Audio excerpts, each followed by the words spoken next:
Hello, welcome to unique agri classes. Unique agri classes में आप सभी का हार्दिक स्वागत है, अभिनंदन है। उम्मीद करता हूं आप सभी खुश होंगे, स्वस्थ होंगे और अपनी पढ़ाई को लगातार जारी रख रहे होंगे।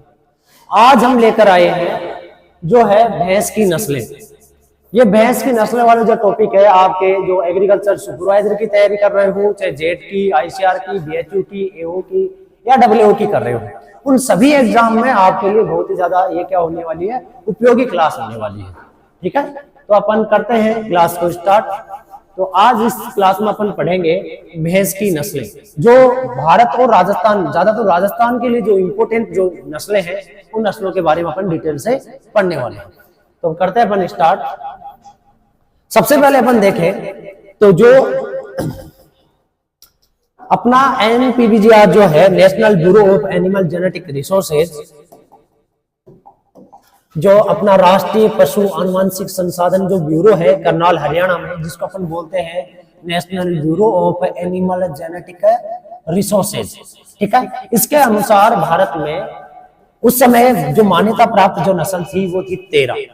ये 13 जो नस्ल बता रहा हूं वह मैं 2011 या अपनी जो पुस्तक है बीएसईआर की, जो आरबीएससी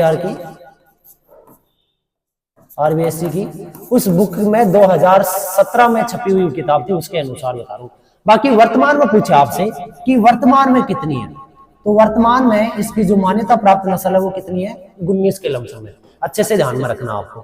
ठीक है, ये अपने मैं किसके अनुसार बता रहा हूँ, जो राजस्थान जो बोर्ड ऑफ जो सेकेंडरी एजुकेशन है, या अपन बोलेंगे जो माध्यमिक शिक्षा बोर्ड है, उसके अनुसार जो किताब छपी हुई है अपनी 12वीं की एग्रीकल्चर की 2017 से, उस सिलेबस में 13 नस्लें हैं।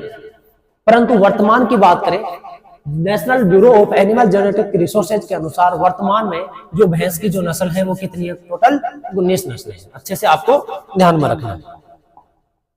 आगे अपन बात करें इसमें कि भैंस का जो जूलॉजिकल जो नाम होता है वो होता है बुबेलिस, जिसमें 2n बराबर यानी कुल गुणसूत्रों की संख्या कितनी होती है, 50 होती है। आपको अच्छे से ध्यान में रखना। इसका कुल कौन सा होता है, बोवेडी कुल होता है, यानी गाय, भैंस, भेड़ और बकरी, इन सभी का कुल कौन सा होता है, बोवेडी होता है। भैंस का जो हमेशा जो समूह होता है, जो झुंड होता है, वो झुंड क्या कहलाता है, हर्ड कहलाता है। ठीक है, और इनका जो प्रौढ़ जो नर होता है वो नर क्या कहलाता है, बुल कहलाता है। प्रौढ़ जो मादा होती है वो क्या कहलाएगी, बफेलो कहलाती है। नवजात जो बच्चा होता है वो बफेलो काल्फ कहलाता है। और मांस जो है इनका वो क्या कहलाता है, बफन कहलाता है। और बीफ किसका होता है, बीफ होता है, आपको पता हो तो जो गाय होती है, गाय का जो मांस होता है वो क्या कहलाता है, बीफ। जबकि जो बछड़ा होता है, बछड़ा का मांस कहलाता है व्हील। क्या कहलाता है, व्हील कहलाता है। आपको ये भी अच्छे से क्या करना है, ध्यान में रखना है। ठीक है, चलते हैं अपन नेक्स्ट स्लाइड पे।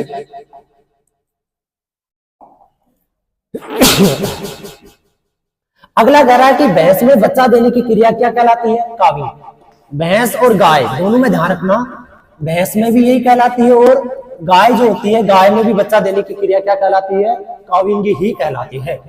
मैथुन क्रिया दोनों में ही क्या कहलाती है, सर्विंग दोनों में नहीं, तीनों की बात करेंगे अपन। भैंस में भी मैथुन क्रिया सर्विंग कहलाती है, गाय में भी मैथुन क्रिया सर्विंग कहलाती है, और बकरी में भी मैथुन क्रिया क्या कहलाती है, सर्विंग कहलाती है। अच्छे से ध्यान में रखना। औसत जो तापमान होता है वो औसत तापमान कितना होता है, 48.5 डिग्री सेल्सियस से, या फ़ारेनहाइट की बात करें तो 101.5 डिग्री क्या होता है, फ़ारेनहाइट होता है। नाड़ी गति की बात करेंगे, 1 मिनट में नाड़ी गति कितनी बार चलती है, तो वो भैंस की जो चलती है 40 से 45 बार, जबकि गाय जो होती है उसकी 40 से 50 बार होती है। अब थोड़ा सा ध्यान रखना, 5 ही थोड़ी सी गति दर की क्या है, फर्क है। भैंस का होता है 40 से 45, और अगर मैं यहाँ पे बात करूं गाय का, तो गाय की नाड़ी दर गति होती है 40 से 50 बार, 40 से 50 बार होती है 1 मिनट में। ठीक है, और नाड़ी गति किसके द्वारा, काफ सीजल धमनी, जो पूंछ के निचले छोर पर या अधर भाग पर पाई जाती है। श्वसन गति की बात करेंगे तो श्वसन गति ये कितनी है, 16 से 18 बार होती है। यानी 1 मिनट में जो भैंस है वो 16 से 18 बार क्या लेती है, सांस लेती है। और इसका गर्भकाल जो दिन होता है वो अपन बोलेंगे कितने दिन का होगा, 310 दिन का होता है। ये खास कर ध्यान रखना है। अगर गाय आता तो गाय का कितना दिन का होता? 280 दिन का होता। गाय का अपन 280 या अपन बोलेंगे 282, 282, ठीक है। और भैंस का कितना है? 310 दिन होता है। कल मैंने ऊंट पढ़ा था, ऊंट में कितना आपको पता हो तो लगभग 390 दिन, 90 से 80 से 90 दिन है। बकरी की बात करिए था ऊंट में, ठीक है। बकरी की बात करें तो बकरी में कितने दिन का होता है? 151 दिन का होता है। और भेड़ में कितने दिन का होता है? 147 या 49 दिन का होता है, ठीक है। 47, 48, 49 दिन के, या 47 के लमसम मानते हैं, 47 से 49 दिन मानते हैं, ठीक है। तो ये सबका क्या हो गया? गर्भकाल हो गया, ठीक है। चलते हैं नेक्स्ट स्लाइड पे। नेक्स्ट स्लाइड में देखो क्या कह रहा है कि बंधियाकट जो नर होता है वो उसमें क्या कहलाता है? बुलक कहलाता है। यानी भैंस में जो बंधियाकट जो नर होता है वो क्या कहलाता है? बुलक। और प्रथम बार प्रजनन की जो आयु होती है वो कितनी होती है? 36 से लेकर 42 माह होती है, ठीक है। और मध्य चक्र की जो अवधि होती है वो कितने दिन की होती है? 21 दिन की। ध्यान रखना, और किसकी होती है 21 दिन की? गाय और बकरी। इन दोनों की भी जो गाय और जो बकरी होती है, इन दोनों की भी जो अपन बोलेंगे मध्य चक्र की जो अवधि होती है वो कितने दिन की होती है? 21 दिन की होती है। नाड़ी धमनी की बात करें तो नाड़ी धमनी जो मापी जाती है वो मैंने क्या बोला? काकसिजल धमनी। ये धमनी पाई कहाँ जाती है? जो पशुओं के जो पूंछ वाला निचले वाला जो अधर भाग होता है उस अधर भाग पर पाई जाती है, ठीक है। उसको दबाकर अपन नाड़ी गति तय करते हैं। और नाड़ी दर गति होती कितनी है? अभी मैंने बताया था 40 से 45 बार 1 मिनट में, प्रति मिनट में, ठीक है। ये भी आपको अच्छे से ध्यान में रखना। आगे करें CIRB यानी केंद्रीय इंस्टीट्यूट ऑफ रिसर्च जो बफेलो है वो कहां पर स्थित है? या केंद्रीय भैंस अनुसंधान संस्थान। ये इसकी स्थापना 1985 में कहां पर है? हिसार, हरियाणा में है। अच्छे से ध्यान में रखना आपको कि केंद्रीय जो भैंस अनुसंधान जो संस्थान है वो कहां पर है? हिसार में है, जिसकी स्थापना 1985। हिसार में एक और है घोड़ा अनुसंधान संस्था, भी आपसे पूछे वो कहां पर है? वो भी कहां पर है? हिसार में। अच्छे से ध्यान में रखना। भैंस को जो वैज्ञानिक है वो किस नाम से जानते हैं? अच्छे से ध्यान रखना, ब्लैक डायमंड के नाम से। किस नाम से जाना जाता है भाई? ब्लैक डायमंड के नाम से भी से जाना जाता है, काला सोना, ठीक है।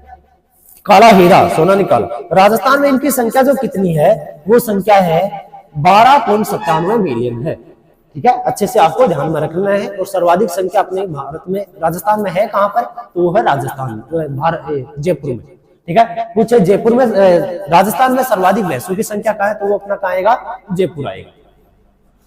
अच्छे से ध्यान रखना, भैंस को वैज्ञानिक क्या बोलते हैं? ब्लैक डायमंड कहते हैं। राजस्थान में इनकी संख्या कितनी होती है? 12.97 मिलियन होती है। और केंद्रीय भैंस अनुसंधान जो संस्थान है वो अपना कहां है? हिसार में, जिसकी स्थापना कब हुई थी? 1985 में हुई है। और कहां पर है? हरियाणा में, ठीक है। चलते हैं नेक्स्ट स्लाइड पे। अगली स्लाइड में अपन देखेंगे कि भाई साहब विश्व में जो भैंस होती है वो 2 भागों में बांटी जाती है। एक तो होती है एशियन, एक होती है कौन सी? अफ्रीकन होती है। भैंसे 2 प्रकार की होती है, तो एशियन, एक होती है अफ्रीकन। अफ्रीकन अपने काम की नहीं है, परंतु अपन कहते हैं कि जो एशियन जो भैंस होती है वो भी 2 प्रकार की होती है अपने लिए जो पालते हैं एशियन भैंस। एक तो होती है जंगली और दूसरी होती है कौन सी? पालतू। जंगली यानी जंगलों जो क्षेत्र में पाई जाती है। पालतू जिसका अपन क्या करते हैं? पालन करते हैं। वो कौन से आ गई? पालतू। जैसे अपन देखेंगे आगे पालतू, तो ये भी 2 प्रकार की होती है, स्वेंस और रेपर, ठीक है। देखो अगली, ये अगले अपन देखेंगे कि पालतू जो होती है वो भी 2 प्रकार की होती है।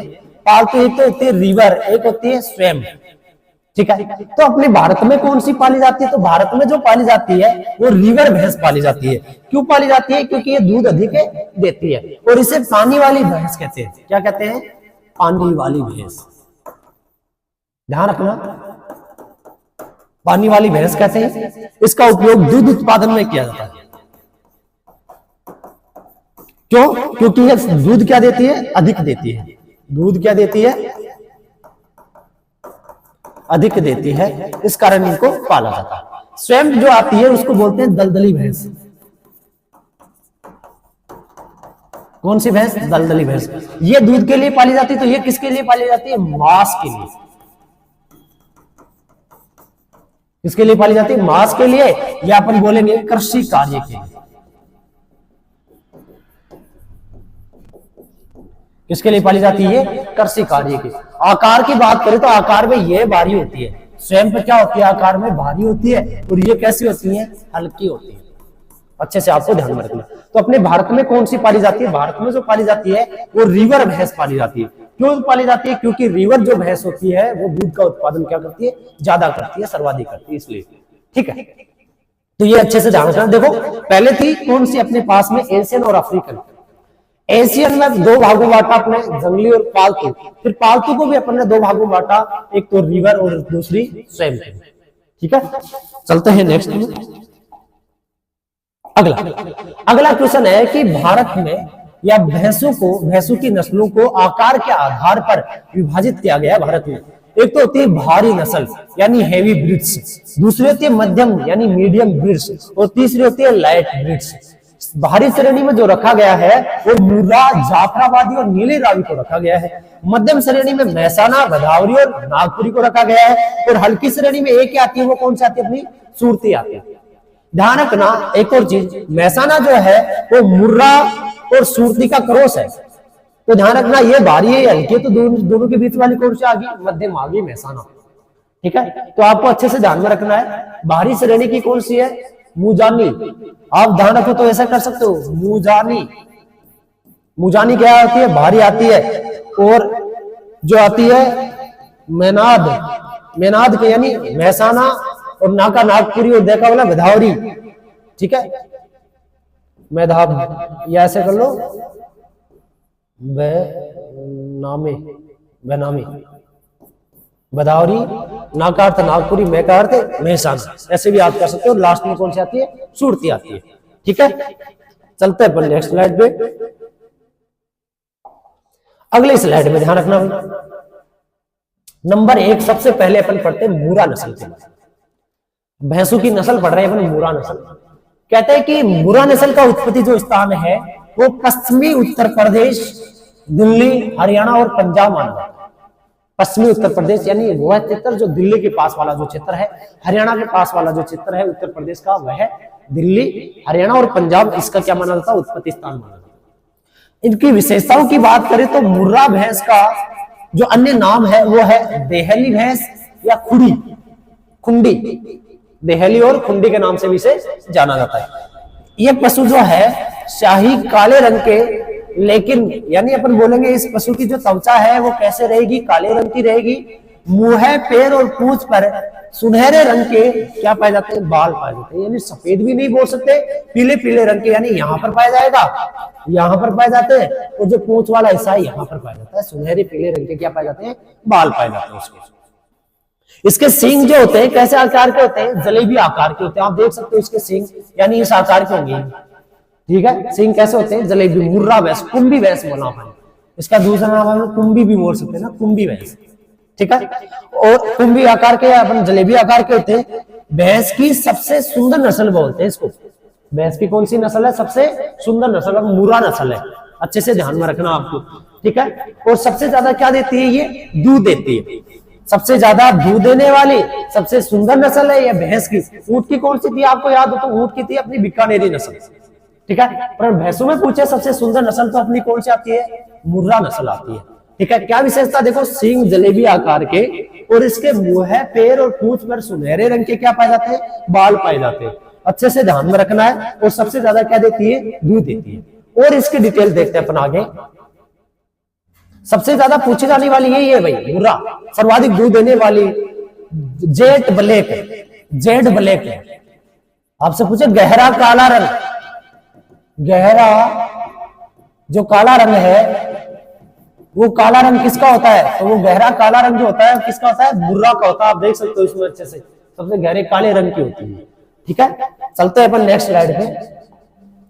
अगली स्लाइड में देखो, इधर उसी मुर्रा के बारे में बात कर रही है कि व्यापारिक दृष्टि से महत्वपूर्ण नस्ल है। किसके लिए? दूध के लिए, घी के लिए और मक्खन के लिए, तीनों के लिए इंपोर्टेंट मानी जाती है ये। और कह रहा है मुर्रा का जो नर है वो कृषि कार्यों में भार ढोने के लिए विशेष नस्ल है। यानी कृषि माफा जुताई को जो अपन बाजोत को जो काम करवाओ वो आप मुर्रा नस्ल का जो पशु होता है, नर होता है, उस नर का क्या करते हैं? उपयोग करते हैं। ये विश्व की अधिक दूध देने वाली भैंसों में सर्वश्रेष्ठ नस्ल है, ध्यान रखना, विश्व की दूध देने वाली भैंसों की सर्वश्रेष्ठ, यानी पूरे विश्व में सबसे ज्यादा दूध देने वाली मुर्रा नस्ल होती है। प्रथम ब्यात की उम्र होती है 36 से 48 महीने, और उत्पादन की बात करें तो ये 1800 से लेकर 2500 लीटर दूध देती है प्रति ब्यावत में, यानी दूध काल में, एक दूध ब्यावत में, ठीक है, 1800 से लेकर 2500 लीटर दूध देती है। और दूध में इसकी वसा जो पाई जाती है वो कितनी प्रतिशत पाई जाती है? 7.3 की लमसम पाई जाती है। वैसे 7% आप ध्यान में रखना, इसके दूध में क्या पाया जाता है? घी या वसा पाई जाती है, ठीक है। ये थी अपनी मुर्रा नस्ल। दूसरी नस्ल अपन पढ़ते हैं। दूसरी जो नस्ल अपने पास में है उसका नाम है भदावरी।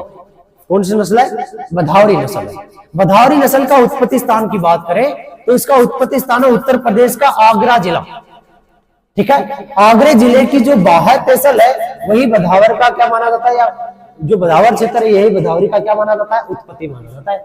राजस्थान में कहा धौलपुर और भरतपुर जिलों में सर्वाधिक पाई जाती है। भरतपुर और धौलपुर क्षेत्र में ये क्या पाई जाती है? सर्वाधिक पाई जाती है। विशेषता देखो क्या कह रही है, भैंस आगे से पतली और पीछे से कैसे होती है? चौड़ी। यहां से पतली होती है और पीछे से कैसे होती है? चौड़ी। तो अपन बोलेंगे कि इसका शरीर कैसा होता है? त्रिभुजाकार, या किस आकार का होगा? वी आकार, या फिर बोलेंगे किस आकार का? नाव के आकार का। आपसे पूछे ऐसी भैंस की कौन सी नस्ल है जो आगे से पतली और पीछे से चौड़ी होती है, तो वो आती है भदावरी, ठीक है। नाव के आकार की पूछे तो भदावरी, वी आकार की पूछे तो भदावरी, त्रिभुजाकार की पूछे तो भी कौन सी आएगी? भदावरी नस्ल आएगी। रंग तांबे जैसा लालिमा लिए हुए बादामी, अयन इसके क्या होते हैं? छोटे, और दूध सिराएं कैसी होती है? उभरी हुई दिखाई देती है अपने को। अयन की बात करें तो अयन इसके कैसे होते हैं? गुलाबी। आप आ सकते हो, इसके जो अयन होते हैं ये अयन किसे होंगे? गुलाबी रंग के होते हैं। अच्छे से ध्यान में रखना, ठीक है। चलते हैं नेक्स्ट स्लाइड पे। अगली स्लाइड में अपन बात करें, अगली स्लाइड में क्या कह रहा है? सर्वाधिक गर्मी सहन करने की क्षमता कौन सी में पाई जाती है? भदावरी में पाई जाती है। गर्दन के नीचे के भाग में 2 सफेद धारियां, जिन्हें क्या कहते हैं? कंठमाला, या क्या बोलते हैं? जनेऊ कहा जाता है। ये कह रहा देखो कि गर्दन के नीचे के भाग पर 2 सफेद धारियां, यहां इस तरह की सफेद धारियां पाई जाती हैं। उन सफेद धारियों को अपन बोलते हैं कंठमाला, या फिर क्या बोलते हैं? जनेऊ। ऐसा किसमें पाया जाता है? केवल और केवल अपनी कौन सी जो भदावरी जो नस्ल है उसमें ही पाया जाता है। उपयोगिता की बात करें तो दूध उत्पादन की जो प्रति ब्यावत है ये 900 से लेकर 1200 लीटर क्या देती है? दूध देती है, ठीक है। और दूध में वसा जो पाई जाती है ये 12 से लेकर 14% तक पाई जाती है, सर्वाधिक होती है। अच्छे से आपको ध्यान रखना है कि दूध उत्पादन जो होता है ये 900 से लेकर 1200 लीटर, ठीक है। और दूध में जो वसा पाई जाती है 12 से लेकर 14%। अगर फिक्स पूछे तो आप बोलोगे 13.7% दूध में क्या पाई जाती है? वसा पाई जाती है, ठीक है। प्रतिदिन दूध की जो मात्रा है वो कितनी देती है? ये 5 लीटर देती है। एक दिन लगातार कितने दिन? एक दिन में 5 लीटर दूध देती है। और दूध में सबसे ज्यादा वसा पाई जाती है। सर्वाधिक दूध देने वाली मुर्रा, ठीक है। और सबसे ज्यादा दूध में वसा किसमें पाई जाती है? भदावरी में पाई जाती है।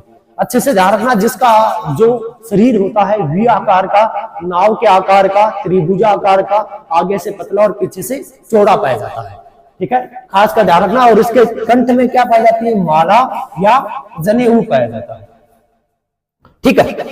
आगे देखें, आगे अपन इसमें देखें डिटेल से। तो तीसरी जो भैंस आती है उसका नाम है सूरती भैंस। कौन सी आती है? सूरती। बकरी की भी नस्ल है, ध्यान रखना। परंतु बकरी और भैंस दोनों आ जाए तो अपने लिए कौन सी आएगी? भैंस आएगी। देखो क्या कह रहा है, उत्पत्ति कहाँ है? गुजरात का आनंद, नाडियावा, बड़ौदा और खेड़ा क्षेत्र माना जाता है। ये गुजरात के कौन है? ये अपन बोल सकते हैं डिस्ट्रिक्ट या जो क्षेत्र है उन क्षेत्रों में इसका उत्पत्ति स्थान माना जाता है। राजस्थान की बात करें तो राजस्थान में, ये दक्षिणी राजस्थान में जो गुजरात के समीप वाले जो क्षेत्र है, डूंगरपुर और बांसवाड़ा, जालोर, ठीक है, वहां पर सर्वाधिक पाई जाती है। आगे कह रहा है देखो इस विशेषता, सींग छोटे दराते के आकार के। दराते जानते हो? दांतली का आकार का। ये देख सको इका सिंह कहने का हुए दांतली का आकार का हुए, ठीक है। चपटे, रंग कैसा होगा? हल्का काला होगा। पीठ हमेशा कैसी होगी? सीधी। तलताई की मोटी वह है। और प्रथम ब्यात की उम्र होती है इसकी 42 से 48 माह है। अच्छे से ध्यान रखना। इसके बारे में एक ही इंपॉर्टेंट पूछता है, ऐसी कौन सी नस्ल है भैंस की जिसके सींग दांतली के आकार के या दरांती आकार के होते हैं, तो वो कौन सी आती है, अपनी सूरती आती है। भारत में यह सबसे छोटे आकार की भैंस है, इस कारण आपने पढ़ा होगा शहरी, उसको अपन क्या बोलते हैं, हल्की नस्ल भी कहते हैं। और इसे इस कारण छोटा आकार होने के कारण इसे सिटी बफेलो के नाम से भी, यानी शहरी भैंस के नाम से भी इसे जाना जाता है। कहते हैं कि सर्वश्रेष्ठ या श्रेष्ठ मादा जानवर का जो पुरस्कार है वो किसको मिला हुआ है, सूरती को मिला हुआ है। और भी भैंस उनको मिला हुआ है, पर सूरती को की जो भैंस है उसको मादा का सर्वश्रेष्ठ क्या मिला हुआ है, पुरस्कार। ध्यान रखना, इसे किस नाम से जानते हैं, शहरी भैंस के नाम से। चलो शहरी भैंस तो ठीक है, आपसे पूछ ले शहरी बकरी कौन सी है, तो वो आती है बरबरी। कौन सी आती है, अगर बकरी पूछ ले शहरी बकरी सिटी गोट, तो कौन सी आती है, बरबरी आती है, ध्यान रखना, ठीक है। और भैंस पूछे तो कौन सी आएगी, सूरती आएगी। उपयोगिता की बात करें तो प्रति ब्यावत ये 1600 से लेकर 1700 लीटर दूध देती है, और इसके दूध में जो वसा पाई जाती है वो 7.5% पाई जाती है। अच्छे से ध्यान रखना, दूध में वसा कितनी पाई जाती है, 7.5% पाई जाती है। ये हो गया सूरती। चलते हैं नेक्स्ट में अपन देखते हैं अगली जो भैंस है की नस्ल जो आई है वो आई है नीली रावी। कौन सी आई है, नीली रावी। देखो क्या कह रहा है, उत्पत्ति इसका पंजाब के जो फिरोजपुर और जो अमृतसर है, या अपन बोल सकते हैं नीली या जो सतलज नदी का जो क्षेत्र है वह इसका क्या माना जाता है, उत्पत्ति। यानी पंजाब में एक स्थान है फिरोजपुर और अमृतसर, वहां नदी गुजरती है, उस नदी का नाम है सतलज या नीली नदी। कहते हैं कि इस नदी का पानी नीला होने के कारण इसे किस नाम से जाना गया, नीली रावी के नाम से जाना गया। और इस कारण इस भैंस की जो आंखें होती है ना वो भी नीली होती है, ध्यान रखना। देखो इसका अन्य नाम क्या है, पंच कल्याणी। क्या नाम है इसका, पंच कल्याणी नाम है। विशेषताओं की बात करें, देखो इसकी आंखें सतलज नदी के पानी की तरह कैसी होती है, नीली, ठीक है। इस कारण इसको क्या बोलते हैं, बोल आइज भी बोलते हैं। किस नाम से, बोल आइज के नाम से इसे, या ब्लू आइज के नाम से, बोल आइज नहीं आएगा, ब्लू आइज आएगा, ब्लू आइज के नाम से भी इसे जाना जाता है। क्यों जाना जाता है ब्लू आइज, पता है, इसकी आंखें कैसी होती है, नीली होती हैं। और नीली किसके कारण होती है, वहां नदी का पानी कैसा होता है, नीला, ठीक है। आगे करिए, माथे, चेहरे और थुतुन तथा पैरों पर सफेद क्या पाए जाते हैं, बाल। Very important. देखो इसका कह रहा है माथा यहाँ पर, दूसरा कह रहा है चेहरा, ठीक है, माथा और चेहरा आ गया यहाँ पर। दूसरा कह रहा है थुतुन यानी यहाँ पर, ठीक है। तीसरा कह रहा है इसके यहाँ पर पैरों पर, ठीक है, और इसकी पूंछ पर। ये कैसे होते हैं, सफेद बाल पाए जाते हैं। उस पर तो पाए जा रहे थे, वो अपनी जो मुरा नस्ल थी उस पर सुनहरे रंग के बाल पाए जा रहे थे, और इस पर कैसे पाए जाते हैं, सफेद रंग के बाल पाए जाते हैं। आगे बात करें, प्रथम ब्यात की उम्र जो होती है इसकी वो होती है 40 से 48 महीने, और इसके ललाट पर सफेद रंग का क्या पाया जाता है, टिक्का। आप देख सकते हो ललाट पर क्या पाया जाता है, ये एक प्रकार का सफेद रंग का क्या पाया जा रहा है, टिक्का पाया जा रहा है। ये इसकी क्या है, खास विशेषता है नीली रावी की, ठीक है। चलते हैं नेक्स्ट। अगर आपको हमारी क्लास अच्छी लग रही है तो आप लाइक और सब्सक्राइब भी जरूर करें, ठीक है। और उसी नीली रावी के बारे में देखो, और क्या है, इस नस्ल में क्या कह रहा है कि इस नस्ल में दाढ़ी पाई जाती है और टांगों का निचला भाग, ठीक है, या पूंछ के अंतिम छोर सफेद रंग का होता है। ये कह रहा है टांगों का देखो नीचे वाला भाग और पूंछ का सबसे नीचे वाला जो छोर होता है वो कैसा होता है, सफेद होता है। ये इसकी क्या होती है, प्रमुख विशेषता होती है, अच्छे से ध्यान रखना। और एक और इम्पोर्टेंट बात, ये ऐसी नस्ल होती है इसकी पूंछ है ना वो जमीन को छूती है। इसकी पूंछ क्या करती है, जमीन को छूती है। उपयोगिता की बात करें तो एक ब्यावत में ये 1500 से 1800 लीटर दूध देती है, और दूध में जो वसा पाई जाती है ये 8 से 10% पाई जाती है। चलते हैं नेक्स्ट स्लाइड में। इसके बाद में जो अब की बार भैंस आई है उसका नाम है जाफराबादी। कौन सी नस्ल है, जाफराबादी। कहते हैं कि गुजरात का जो गिर वन क्षेत्र या काठियावाड़ जाफराबाद जो क्षेत्र है वो उस भैंस का उत्पत्ति स्थान माना जाता है। और कहते हैं कि ये मिनी एलिफेंट है, दिखने में देखो कितनी भारी नस्ल है, ठीक है। तो विशेषताओं की बात करें तो शरीर भारी भरकम, लंबा, ढीला ढाला होता है। इसके कारण इसको किस नाम से जानते हैं, मिनी एलिफेंट के नाम से भी जानते हैं। छोटा आती है ये, दिखने में देखो आप और आपसे पूछे भैंस की सबसे भारी नस्ल कौन सी है, तो जाफराबादी आती है। ठीक है। प्रथम ब्यात की उम्र देखे तो 42 से लेकर 48 माह होती है। मस्तिष्क व सींग भारी होता है, यानी इसका माथा या इसका सिर कैसा होता है, भारी होता है। अयन सुविकसित होते हैं, विकसित होते हैं। सींग के आगे का भाग कैसा होता है, छल्लेदार। ये देख लो यहाँ पर ऐसा छल्ले पाए जाते हैं सींगों पर। इसके सींग गर्दन की दोनों ओर झुके हुए रहते हैं। इसके जो सींग होते हैं ना, वो गर्दन की तरफ, अंदर की तरफ क्या होते हैं, झुके हुए रहते हैं। इसे भी इसकी जो मादा होती है उसे सर्वश्रेष्ठ मादा का पुरस्कार दिया गया था। माथा इसका कैसा होता है, गुंबद के आकार, यानी जो मंदिर होता है, मंदिर का जो गुंबद होता है ना, उसकी तरह इसका क्या होता है, देखो माथा होता है, इसका चौड़ा होता है, भारी होता है। ठीक है। आगे बात करें उपयोगिता की, तो उपयोगिता में कह रहा है प्रति ब्यात ये दूध देती है 900 से 1100 लीटर और इसके दूध में वसा पाई जाती है 7 से लेकर 9% तक क्या पाई जाती है, वसा पाई जाती है। ध्यान रखना, छोटा हाथी नीले एलिफेंट के नाम से ये जानी जाएगी और ब्लू आइज के नाम से नीली रावी जानी जाएगी। चलते हैं नेक्स्ट स्लाइड पे। अगले स्लाइड में अपन देखते हैं, वो आ गई है अपनी मेहसाना। देखो मेहसाना जो है, अपन ने 2 नस्ल पढ़ी है, मुर्रा और सूरती। इन दोनों के क्रॉस से या संकरण से तैयार की गई है। ठीक है। वो कौन सी है, मेहसाना। उत्पत्ति स्थान गुजरात का मेहसाना, बनासकांठा और सावरकांठा इसका क्या माना जाता है, उत्पत्ति स्थान माना जाता है। राजस्थान में ये कहां पाई जाती है, जालोर में। राजस्थान में ये नस्ल कहां पाई जाती है, जालोर में पाई जाती है सर्वाधिक। विशेषताओं की बात करें तो गर्दन इसकी लंबी और कैसी होती है, सुंदर। इंपोर्टेंट ध्यान रखना, दिख रही है आपको, सुंदर। इसकी गर्दन कैसी होती है, सुंदर होती है। प्रथम ब्यात की उम्र इसकी कितनी होती है, 40 से 48 माह होती है। पशु का रंग कैसा, काला और बादामी होता है। देखो और क्या कह रहा है, चेहरा, टांगों तथा पूंछ के सिर पर सफेद रंग के क्या पाए जाते हैं, धब्बे। इसके भी चेहरे पर, टांगों पर और पूंछ के निचले वाले जो भाग होता है, सफेद रंग के धब्बे पाए जाते हैं। और सबसे इंपोर्टेंट, सबसे लंबा इसका क्या होता है, दूध का, यानी ये लंबे समय तक दूध देती है, 352 दिन तक दूध देती है। ठीक है। और दूध कितना देती है एक दावत में, 1200 से लेकर 1700 लीटर दूध देती है। इसके दूध में जो वसा पाई जाती है, ये 7 से 8% क्या पाई जाती है, वसा पाई जाती है। ये कौन सी नस्ल थी, अपनी सूरती नस्ल थी। चलते हैं नेक्स्ट स्लाइड पे। अगली स्लाइड में देख क्या कह रहा है, वो 2 नस्ल है, उन दोनों के बारे में भी आपको ध्यान से रखना। एक तो नागपुरी, कौन सी है, नागपुरी। नागपुरी नस्ल है जिसका उत्पत्ति स्थान नागपुर महाराष्ट्र है। अन्य नाम क्या है, इलिचपुरी। किस नाम से, इलिचपुरी भैंस के नाम से जानते हैं। विशेषता क्या है, सींग लंबे, तलवार की तरह लंबे होते हैं। सींग लंबे होते हैं और तलवार की तरह होते हैं। और सबसे हल्की नस्ल मानते हैं, यानी जो सूरती नस्ल है उसी तरह ये भी क्या होती है, सबसे हल्की नस्ल होती है। दूध उत्पादन की बात करें तो 1500 लीटर एक दांत में दूध होती है। और दूध में वसा कितनी पाई जाती है, 7% पाई जाती है। दूध में वसा कितनी पाई जाती है, 7% पाई जाती है। दूसरी आती है टोडा। टोडा कहते हैं कि भैंस की नस्ल है जिसका उत्पत्ति स्थान कहां है, दक्षिणी भारत। पूरे शरीर पर इस पर क्या पाए जाते हैं, बाल पाए जाते हैं। और इससे या सबसे लड़ाकू नस्ल मानी जाती है, यानी लड़ने की क्षमता सबसे इसमें क्या पाई जाती है, ज्यादा पाई जाती है, लड़ाकू नस्ल। और आपको याद हो तो लड़ाकू एक मुर्गी की नस्ल है, उसका नाम है असील। ठीक है। तो ये होगी कौन सी, नागपुरी और टोडा।